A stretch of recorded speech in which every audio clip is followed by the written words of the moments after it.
Hi! Thank you for tuning into the Short Stacks. My name is Lisa Quintero, Young Adult Librarian. This is a show where we talk to you about what's going on at the library and what we've been reading, watching, or listening to. This week I will be doing the show alone, and I am actually interviewing Shorewood High School student Pilot Lee, who recently put out a zine called Teenage Life, which is a comic book. But first, let's go to some library news.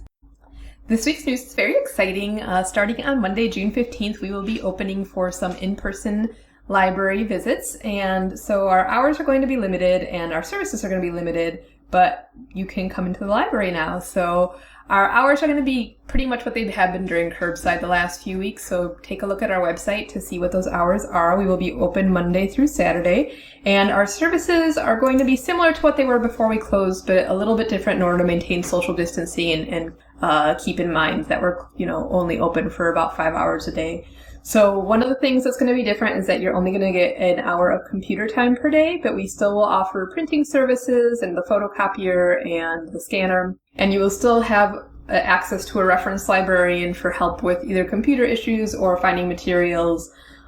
We also ask that you try to limit the duration of your visit since we are trying to maintain social distancing and are trying to keep people moving along with their library business. So keep that in mind when you come in.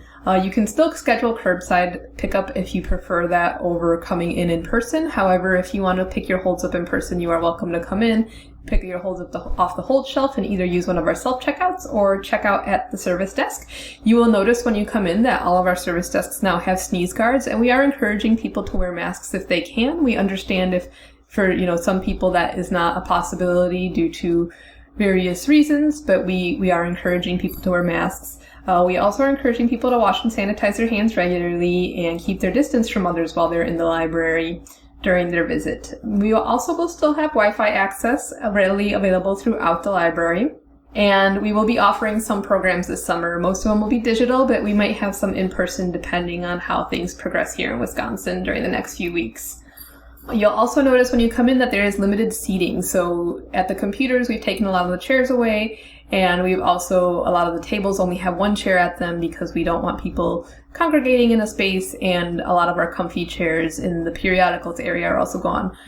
You'll notice too that all the periodicals are not in the periodicals area. So if you want a magazine, because we actually currently are not getting newspapers. If you want a magazine, you'll have to talk to the reference librarian, and we're encouraging people to check them out. Otherwise, the magazine has to go into quarantine for 3 days, regardless of whether you checked it out or not, in order to stop the spread of COVID. So there are some things to keep in mind when you come in.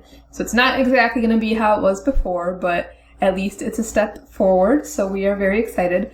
Some things that we can't offer right now just because of the amount of use that they get and the cleaning that they require are the early literacy center is going to be closed. There won't be any train table in the children's room or games or toys for children to play with. The study rooms are currently going to be unavailable, as that is where we are going to be keeping our periodicals for the librarians to retrieve for you when you're looking for periodicals. And we don't have the Friends of the Library used book sale in order to help maintain spacing in that front area of our library. You'll also notice that the doors are marked. There's an indoor and an outdoor when you come in, so be sure to check for signs when you come to the library. And also, while we will have bathrooms available, we won't have any water fountains available in order to try to stop the spread of COVID. If you have any questions for us, feel free to email us or give us a call at 414-847-2670. And our email is shorewood@mcflis, MCFLS, for Milwaukee County Federated Library System.org. From the Stacks. I am here with Pilot Lee, who is a Shorewood High School student who is soon to graduate and also a teen advisory board member at the public library. And they recently put out a comic zine called Teenage Life, a zine in 2 parts, dating, queer drama, and schoolwork and teen trauma. So we're going to be talking a little bit about their zine and kind of how they came to create it and what their process is like. So Pilot, do you want to tell us a little bit what your zine is about? Yeah, so it's based off a comic I did back in January that I read, Laura Dean Keeps Breaking Up With Me by Mariko Tamaki and Rosemary Valero O'Connell. And it was like, the art is so beautiful and the story was so like genuine that I really fell in love with it. and inspired me to make that, which is the first comic I've ever made. This book is the second comic I've ever made.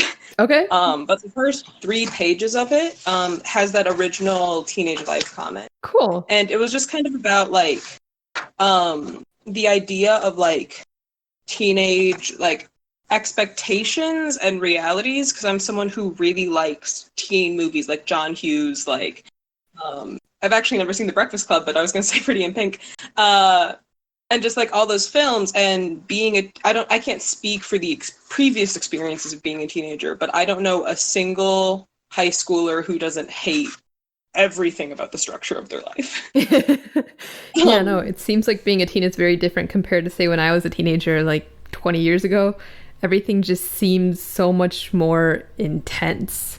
Oh, for sure. I mean, I think anyone who says they are like having a great time in high school is either lying through their teeth or just insane. Just really crazy. Yeah, and I know like I didn't have a great time in high school like 20 years ago, so I can't even imagine now, because it seems like you all have to do a bunch more like community service and internships and all sorts of stuff that we didn't really have to do. So it seems like y'all are doing schoolwork, and then on top of schoolwork, you're doing all these extracurriculars, and then also doing like, you know, internships. And it's I don't know how teenagers do it nowadays. And I definitely was like writing from the perspective of being one of those kids. I like had been in a million there was a year-long point where 4 out of 5 of my lunches a week were just being in different clubs, and like running 2 of them, being vice president of one of them, being like a member who's like a best friend of the president in one of them. So it was just like, and then of course I did tab. I had my artist internship. And yeah, it was just like school's already kind of like a full-time thing. Yeah, like it's like a job. 7 hours a day. Yeah, it's like a job. It's like 7 hours a day plus your homework, plus your projects. And then like I know like it's already so much. And then everyone I knew had jobs, had internships, had out of school programs. And it's not that we don't, you know, love doing them. Like I love being in tab and I love being at my internship. But a lot of it is like trying to stack up as many achievements as you can. Yeah, and it doesn't seem like you have as much time for leisure and just relax and be a kid. Yeah, there was a lot of days where I'd get home at like 9 o'clock and like, you know, like it's literally an 8 a.m. to a 9 p.m. day. And then, you know, you don't get like a lot of like credit for it, because like it's not taken as seriously, but you're still doing like 12-hour days sometimes. Yeah, for sure. So for those who don't know, can you explain a little bit what a zine is? Yeah, so a zine is, well, the word is an abbreviation for magazine. It's basically like a low-cost, easy-to-manufacture little like booklet. It can be filled with just about any content: photography, poetry. Mine's a comic. Some are just regular illustrations. And they sell anywhere from, you know, typically like $3 to $5, but they can go up to 10 and 15. Anyone can make them, truly. They're really easy to make. You can make them with one sheet of paper. You can make them by folding pieces of paper together and stapling them. I got help making my zine. I won't take credit for this fully alone. Lion's Tooth Books reached out to me to be their featured artist for April. I was their first teen artist. And so I did all my illustrations. I gave them the paper copies. They helped scan and upload it and format it into the actual like printable copy that we used. Oh, cool. Yeah, I know the folks over at Lion's Tooth are looking to open a brick and mortar independent bookstore here in Milwaukee that'll specialize in comic books and zines and small press stuff. And it's been really cool seeing what they've been putting out. I'm actually a part of their subscription service. Can you tell us a little bit about how they got in touch with you? So one of the founders, Shelley Carrier, she is the stepmother of one of my friends, Esther, from Artworks for Milwaukee internship that I had done. And so Esther knew about me. Her mom was, or her stepmom was looking for artists, and I guess that's how they found me. Oh, that's very cool. Yeah. I'm curious, have you ever been to the Milwaukee Zine Fest? I know that they do like a Zine Fest every year. The last few years it's been at the Milwaukee Public Library. Yeah, I was so excited to go this year, but it did not. I know it didn't happen because of the pandemic, but hopefully next year, I mean, it's cool to see all the work that people are doing and what they put out, and I really missed it this year. Mm-hmm. So yeah, how did you actually find out about zines? Was it because of like Lion's Tooth, or was it something that you knew about beforehand? I knew about it beforehand. I had gone to Anime Milwaukee a lot as a kid with like my older sisters. Okay. But and so I would like pick up like zines from the artists vending there. Mm-hmm. And then I like later in high school like found them again. I run a club at Shorewood High School, or I guess I did. Wow. Yep. Called Pegasus, where we basically made a zine every year of student art. Okay. And then I kind of like got to know them as like a really like big staple in queer culture for artists. Mm-hmm. And that was kind of the point where I wanted to really start making them and start buying them and collecting them. Cool. So I've known you probably since you were like maybe 7th or 8th grade, and I remember you drawing back then, but have you been drawing since before then? Like when did you start drawing? Oh, my mother is an artist. She's a painter. She doesn't paint a lot anymore, but like our house is filled with paintings from when she was younger. And then my older sister was an artist who is, she kind of narrowed into like calligraphy and sculpting towards like this part of her life. And then I chose illustrating. Okay. Which I only seriously got into in about like 7th grade. I still have like my favorite like 6 drawings from that like middle school era of my life, like tacked up on my wall somewhere. Uh-huh. And then it was like at that point where I had really started like researching artists, trying to like be like work smarter, not harder, like learn actual concepts. And then I've had like a lot of different art phases, but yeah, basically since 7th, 8th grade. Okay, since like I've known you basically. Cool. Yeah. Yeah, no, it's been cool seeing you progress over the years with your projects and stuff, and I think it's really cool what you've done here with the zine. Thank you. So, are there any artists in particular that have influenced your work? Oh, absolutely. I think I was about to do like a little like mini comic about them. I think first of all is Torianne Galvitas. She is probably the earliest artist I found. She is on Instagram, I think Torianne00. And it's like these very beautiful like women, like almost pinups. She did them in Copic markers, which were like these really expensive markers. Yeah. That I like asked for my birthday. Still have them, still use them. Uh-huh. And so that was kind of when I started like really wanting to like learn actual drawing concepts, because her work was very technically strong. But I also liked a lot of other artists. Noelle Stevenson, author of Nimona and now showrunner for She-Ra, which just wrapped up. She was a huge inspiration. Her artwork was a lot more cartoony, a lot simpler. And it's really present in my zine, I think, that influence. Yeah, I could definitely see that. Yeah, for sure. Yeah. And then also, I think his handle is Jonas Goonface on Instagram. He is the author of his like self-published comic series Follow the Leader, and his stuff is a lot like, it's not very like artistically similar to what I do, but I think the spirit of like him just kind of like drawing whatever he wanted, whether it was like silly or whether it was like extremely like political and like radical, like really inspired me to just, I can just draw whatever I want, and that's okay. I don't have to like think about the content I'm posting from like a marketing point of view all the time. For sure. Yeah. Oh man, I don't know if oh yeah, and the last one's Rosemary Valero O'Connell, who's the illustrator for Laura Dean Keeps Breaking Up. Okay. Yep. Just because it's such a like beautiful, like stunning, really like it's such a like well illustrated book that's like, it's made by someone who knows how to like specifically make comics, like the way her paneling is, not just like the way she draws people and places, but just the way she uses a page was so incredible to see. Yeah, I read that one as well, and I know that I was really feeling the emotions of the main character. She keeps going through these breakups just from the way the story was laid out and the paneling, like you said. And yeah, The story was really good. It's very genuine about navigating early relationships, especially when you don't have any idea what you're doing and you're just, you just kind of roll with it. And like in this book, Laura Dean is kind of, she is abusive. Mm-hmm. And you might think this is normal, this is okay, but it's not okay. But the main character doesn't really know that because this is her first experience, and she kind of has to figure it out and figure out that, she can continue to be who she is without Laura Dean, and that sometimes you just need to stand up for yourself and do your own thing. Which maybe I just spoiled it for people. Whoops. It's pretty obvious from the first few pages, but yeah.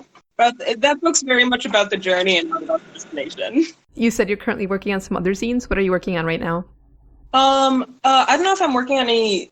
Well, it's not quite a zine yet, but I'm releasing right now on my Instagram at Tiny Galaxy Kid a series of space girls. I have a lot of stories that I've kind of been writing my whole life, just kind of in my head. I've never put them down on paper, and I've never really wanted to until now. But I made a sticker set, I think last summer, so just about a year ago. And it was these, like, I wanted to make something like diverse and like exciting. I want to make a bunch of unique characters. Without showing their faces or hair, which I think is kind of something I was using, and a lot of artists use as like a cheap way to differentiate characters, haircuts, and racial features too sometimes. So they're all in like astronaut helmets, and they're all these like wild, like exciting characters. 1 second, I have to like open up this image. Okay. And yeah, so they have this whole story that goes along with them. I have it's like set in this like multiverse. I kind of have of like this like giant like sprawling timeline where I put all my sci-fi stories. And I'm throwing them up one by one on my Instagram. Every like caption contains like lore about them, like where they're from, what they like to do. They're all a part of like the same crew, so like what their position on the crew is, and it's just a lot of fun for me to like share, like, because people have seen this art before. I've seen these stickers before, but I've never really gotten to talk about who they are, as well as like most of my characters. Like I've kind of just thrown them up, and I've included their like background, but I'm finally trying to like maybe produce a story out of it. So that's really exciting for me. Cool. That sounds very cool. Yeah, I think I got one of the stickers with my Lion's Tooth order. So besides Lion's Tooth, is there another way that people can get your zine, or is it just through Lion's Tooth, and is it still available through Lion's Tooth? Yeah, Lion's Tooth, I think, is keeping it a part of their stock. It's now, they've recently updated their website. Before, they were just a subscription service. And while their subscription service is like incredible, I'm a part of it. Yeah, I am too. It's now available on its own. Yeah, it's available on its own for $5. I think they have other zines up there as well. And I don't know how long they're going to keep it up there. I don't have any plans of producing it on my own. But I am going to hopefully start producing a website where I can have my stickers for sale and some prints for sale. But, that's like my big quarantine project. Yeah. We all have those, right? Do you have any words of advice for teens who might be struggling with the things that you talked about in your zine? Yeah. I mean, a lot of my zine is just kind of like, a lot of being a teenager is not having a lot of control over the lack of things in your life, whether that is support or whether that is, it's a lot harder to like make friends than I think people give credit to, because you really only meet so many people, especially when you're like me and you've been going to the same school system for, 10 years and like everyone knows everyone. A lot of it's just like learning to make it through. My zine very purposely does not have like a happy ending or a big word of advice in it, and that's not because I don't think that there isn't happy good things about being a teenager and ways you can get through the bad stuff. It's just I knew a lot of the people who were going to read the zine were going to be adults who maybe don't have the perspective on youth that I do. And I didn't want any of the like terrible things that teenagers go through to feel justified just because you got a scholarship or just because you got into a college. It's not a good prize for like hating so much of your life up to date. And so, I mean, do I have any big advice? Not really, because it's just something you have to do and you have to get through. And it's like you can't fight time. Yeah, we definitely all figure out our own coping mechanisms as we go along. So, what about artists? Do you have any advice for artists who are interested in making their own comics? Yeah, definitely just take every opportunity you can within reason. You know, be careful about how you like do business with people. Make sure that you're either like getting well compensated or that you're working with someone, not for someone. I didn't get paid for my Lion's Tooth zine, but I got a lot of help making it, and I know it wouldn't have happened without the people I worked with. I got this whole opportunity through my internships with Artworks for Milwaukee, which is a really great organization that tries to give a lot of like youth art skills. It's a great place for queer people. It's a great place for people of color. I just wrapped up helping teach an internship after going through one myself. And it's opportunities like that are really like incredible for, if not like networking, just like learning to be in a workspace with other artists, because it's going to be so different than any other space you're going to be in, and you're going to learn like what artists really value when they work with someone. And it's not always going to be like what your art is, it's going to be how you interact with people. Are you a good person to work with? And I think that's super important. Yeah, good. So if people want to find your work, where can they find you? As I said before, I'm on Instagram at tinygalaxykid, all one word.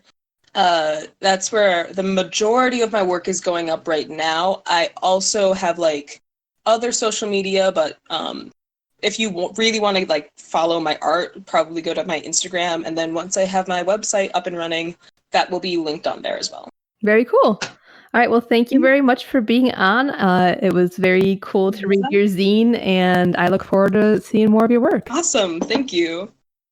Be sure to check out Pilot Lee's work on Instagram. Their handle is at tinygalaxykid. If you are interested in learning more about Lion's Tooth books, their handle on Instagram is at Lion'sToothMKE for Lion's Tooth Milwaukee. So check them out as well. We hope that you enjoyed this episode. And if you are interested in any of the books that Pilot mentioned, there is Laura Dean Keeps Breaking Up With Me by Mariko Tamaki and Rosemary Valero O'Connell. That is a book that we have at the library. We also have Nimona by Noelle Stevenson. Both are great, fun graphic novels.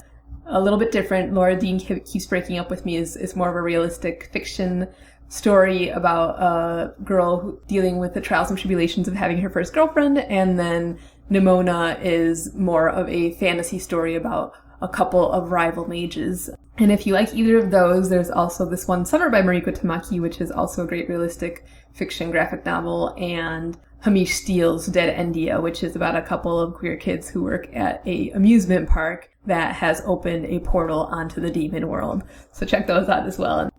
As always, thank you for listening to the show. We hope you enjoyed this episode. If you have any questions or comments for the host, please email us at shorewoodstacks@gmail.com. Next week, we will be talking about movies we've been watching again, so stay tuned to hear what Nick and I have been watching. Until next time, thanks for listening and be well.